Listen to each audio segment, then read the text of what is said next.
នេះគឺជាប្រភេទជាងធ្វើ relix ប្រភេទបនជំភ្លេង frog fry មាន fat មានអីចឹងទៅអញ្ចឹងក្នុងវីដេអូនេះខ្ញុំនឹងប្រាប់ពីគន្លឹះខ្លះៗឲ្យអ្នកគ្នាស្វែងយល់ដល់ខ្លួនឯងតោះអញ្ចឹងយើងយកវីដេអូដូចជារូបភាពណាមួយដែលយើងចង់បានឧទាហរណ៍ថាខ្ញុំយកអានេះមួយ fail វាមកពុបមកអញ្ចឹងសម្រាប់ prompt ទាំងអស់នេះគឺខ្ញុំមានទាំងអស់បាទមិនថាពុំ form មិនថា font មិនថាអីទេគឺយើងមានអញ្ចឹងអ្នកគ្នាយករូបភាពហ្នឹងហើយអ្នកគ្នាចូលមកកាន់គ្រប់ AI របស់យើងហើយចុចទៅលើវាមួយមកអញ្ចឹងយើងបង្កើតត្រង់ចំណុចនេះទី3ផ្ញើបូកទាញវាបញ្ចូលមកអញ្ចឹងយើងទៅរកកតុំរុយរបស់យើងតមកយើងដាក់ for ខ្មែរបន្ថែមដើម្បីបញ្យល់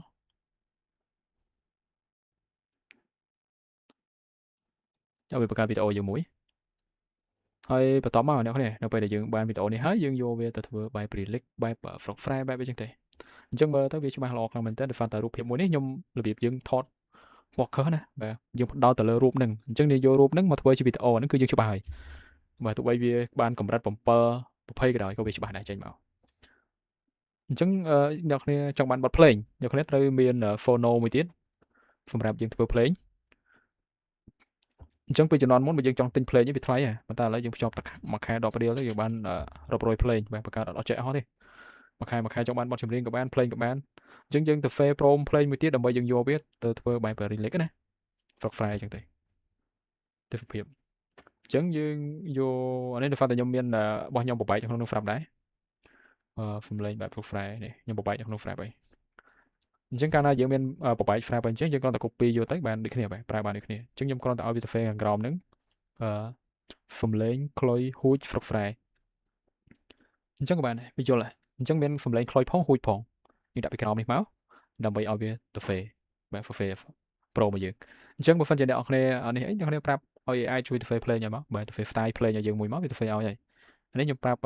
Google Studio AI ណាឲ្យវាទៅ fair ឲ្យអញ្ចឹងវាបានមកនេះបាន pro ភ្លេងរបស់យើងហើយយើង copy មួយមកហើយយើងដាក់នៅក្នុង phono របស់យើង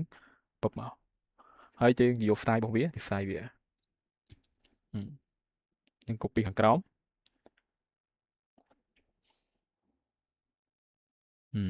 បានណាបាទប៉ុណ្ណេះបានណាមានតែបាទ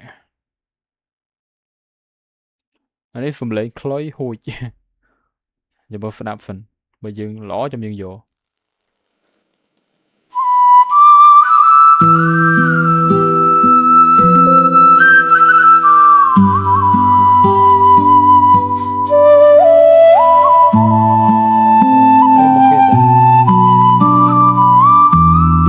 មួយទៀត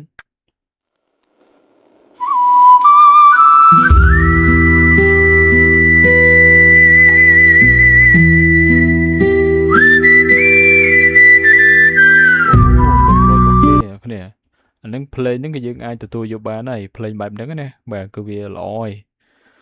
អញ្ចឹងយើងមកមើលវីដេអូរបស់យើងបាទរូបភាពរបស់យើងមិញតើវាច្បាស់អត់អូអ្នកនេះអេមច្បាស់អញ្ចឹងយើង fail វាមក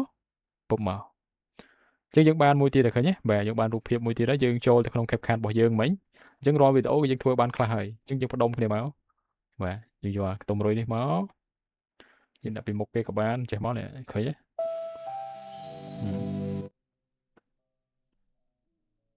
ពុបមកអញ្ចឹងក៏វាស៊ីគ្នាហើយរួមមួយភ្លេងរបស់យើងមួយទៀតភ្លេងរបស់យើងមួយទៀតគឺអីម្ដងឃើញទេបាទពុបមក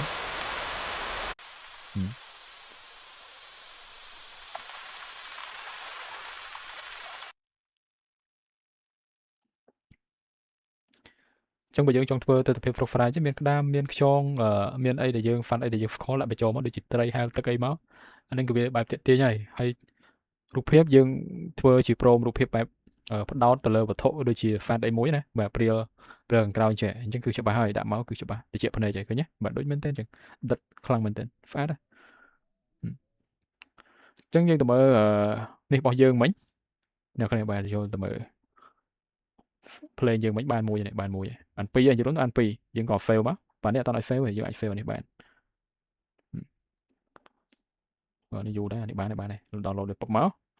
អញ្ចឹងយើងយកបញ្ចូលវាមកបាទបញ្ចូលនៅក្នុង CapCut របស់យើងមកទាញបញ្ចូលមកនេះភ្លេងមិញខ្លុយមិញ ពុកមកបានមិនទេបាទឃើញទេចាំស្ដាប់វាបាទវា free គ្នាអត់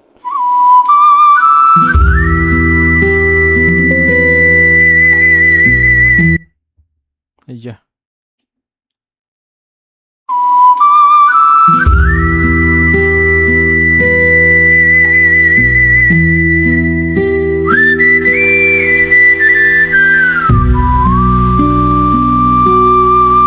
តែប៉ុណ្្នឹងបានអញ្ចឹងសម្រាប់ play នេះយើងអាចភ្ជាប់វាជាខែទៅដើម្បីកុំឲ្យវាជាប់ copyright ក៏ដូចជាកម្មសិទ្ធិរបស់គេណាអញ្ចឹង play នេះវាជារបស់យើងហើយវាមិនជារបស់ណាគេទេយើងអាចយកទៅប្រើគ្រប់វីដេអូបានឲ្យតែយើងធ្វើត្រូវយើងអាចប្រើបានច្រើនហើយយើងធ្វើប្រុសណាយើងចង់ប្រើទៅលើអីក៏បានដែរ fry តែយើងទាំងអស់គ្នាទេបាទអញ្ចឹងអាចុងកន្ទុយនេះយើង fray វាឲ្យវារាង smooth បន្ថយម្ដងតិចម្ដងតិចកន្លែងនេះអ្នកចុងគេចាំមើលពេលវាជាប់ទៅវាបន្ថយ flame ចឹងមានតែប៉ុណ្្នឹងអ្នកគ្នាអាចធ្វើបានទាំងអស់គ្នា ฝากមើលទៅបាទហើយយើង fail វាមកយើងផុសបានហើយ